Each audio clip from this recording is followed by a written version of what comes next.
Okay, அண்ணன் பேசுனதை கேட்டிருப்பீங்க. அடுத்து முக்கியமான ஸ்டார் பேசணும்ல. அடுத்து அதுதானே நம்ம இவர் பேசுனதால இவர் தான் பேசுவார்ப்பா. மைக்கு கொடுத்தா பக்கம் பக்கமாக பேசுவார் ஆதவர்ஜுன் அவர்கள். அவர் விஷயம்லாம் இல்லை, நாங்கள் எதிர்பார்க்குற ஆள் எப்போ பேசுவார் அப்படின்னு கேட்டிங்கன்னா பேசியிருக்கார். என்ன பேசினார், பேசுனது யார் பார்த்துருவோம் வாங்க. தமிழக வெற்றி கழகத்தின் தலைவர் விஜய் அவர்கள் அவர் தான் வந்தோடனே சொன்னார், அங்கே இருக்கிற பசங்கள்லாம் வந்து தொண்டர்கள், பசங்கன்னு சொன்னால் கோவப்படும், தொண்டர்கள் எல்லாம் கொஞ்சம் அங்கேயும் இங்கேயுமா கூட்டமாக இருந்தோன்னா அங்கெல்லாம் வயரிங் இருக்குது, தயவு செஞ்சு பின்னாடி போயிடுங்க பிரதர் அப்படின்ற மாதிரி ரொம்ப பொறுப்பாக சொல்லும்போது என்ன சொன்னார்னா 2 மணி நேரம் 3 மணி நேரம் அவங்களோட தான் இருக்க போகிறேன் அப்படின்னு சொன்னோன்னே நமக்கே ஓ மை காட், ஸ்டேஜ்லேயே 2 மணி நேரம் 3 மணி நேரம் கண்டென்ட் பிச்சுக்கும் அப்படின்ற மாதிரி எதிர்பார்த்துட்டு இருந்தோம். பட் அன்ஃபார்ச்சுனேட்லி அவர் பேசினதே ரொம்ப ரத்ன சுருக்கமாக தான் பேசினார்.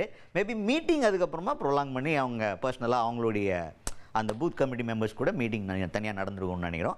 ஸோ இது என்ன ஆச்சு அப்படின்னு பார்த்தீங்கன்னா, அங்கே பேசும்போது பல விஷயங்கள் பேசியிருக்காரு. இது வந்து வெறுமான பூத் ஏஜென்ட்ஸோடைய சாதாரணமாக ஓட்டு சேகரிக்கிறத பற்றி பேசக்கூடிய மீட்டிங் கிடையாது, அதை தாண்டி அதுக்கு மேலே அப்படின்ற மாதிரி பல விஷயங்களை பேசியிருக்காரு.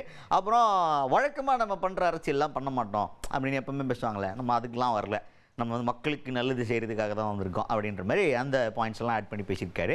முக்கியமாக தொண்டர்கள்கிட்ட வந்து என்ன சொல்கிறாருன்னா, ஓட்டரசியல் அப்படிங்கிறது ரெண்டாவது வைங்க, முதல்ல மக்களாக இணையணும், நம்ம அதுதான் நம்மளோட முதல் டார்கெட் அப்படின்ற மாதிரி ரொம்ப சூப்பரான அறிவுரையெல்லாம் கொடுத்துருக்கிறாரு விஜய் அவர்கள். பூத் லெவல் ஏஜென்ட்ஸ் மீட் அப்படின்னாலே இது ஓட்டு சம்பந்தப்பட்டதாக தானே இருக்கும். ஆனால் என்னை பொறுத்த வரைக்கும் இது ஓட்டுக்காக மட்டுமே நடக்கிற ஒரு மீட் கிடையாது. என்னடா இவர் இப்படி சொல்லிட்டாரு அப்படின்னு நீங்க நினைக்கலாம். நம்ம தேர்தல் அரசியல்ல தானே இருக்கோம், இவர் ஏன் இப்படி சொன்னாரு அப்படின்னு உங்களுக்கு ஒரு கேள்வி வரலாம்.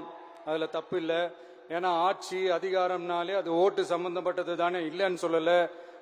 பட் நம்ம ஆட்சிக்கு வந்து நம்ம என்ன செய்ய போறோம், இது வரைக்கும் பண்ண மாதிரிலாம் நாம பண்ண போறது இல்லை. ஒண்ணு. ரெண்டாவது, நம்ம ஆட்சிக்கு வரணும்னு நினைக்கிறதே மக்களுக்காக தான், மக்களோட நலனுக்காக தான். இந்த பூத் லெவல் ஏஜென்ட்ஸ் பயிற்சி பட்டறையில மக்கள் கிட்ட இருந்து எப்படி நம்ம ஓட்டு வாங்க போறோம் அப்படிங்கறத பத்தி மட்டுமே பேச போற ஒரு பயிற்சி பட்டறை கிடையாது.